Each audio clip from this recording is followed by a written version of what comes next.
the seagulls quacking every morning, reminding him na sabi ko nga, yan ang boses ng iyong mga pinatay. Kailan ba magiging trial nito, no?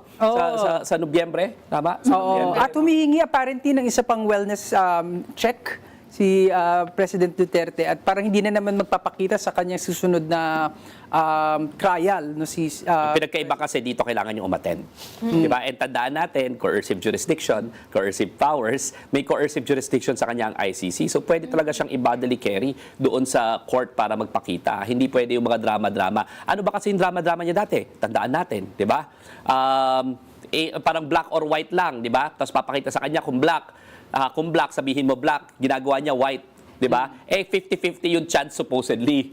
Siya, 90% of the time, 100% of the time, minamali niya yung tama. So, booking na booking siya. Kasi mas mataas pa kaysa sa probability yung mali niya. Di ba? So, improbable 50-50 yung chance, 100% mali ka. So, ibig sabihin, dinodoktor mo yung test. Ganyan kasi nangyari dati. So, siguro, natuto na siya. Uy, dinoktor ko yung test, di ba? Nahuli ako ng mga eksperto. So, kailangan ko ng pangalawang beses, second attempt, di ba? Na utuin na naman ang International Criminal Court. So, I think yan yung gagawin niya kasi ayaw niyang humarap. Bakit ayaw humarap ni Rodrigo Duterte? Kasi tandaan mo, si Rodrigo Duterte ay napakalaking duwag.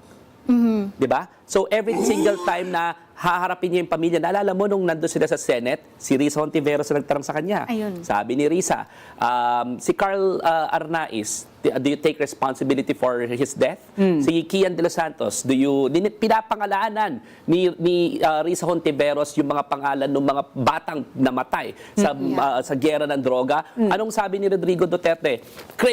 Criminal prosecution is personal. Tapos hindi na siya makahinga, nagpatawag ng break. Right? He cannot look the victims in the eye. Tama. Bakit? Duwag.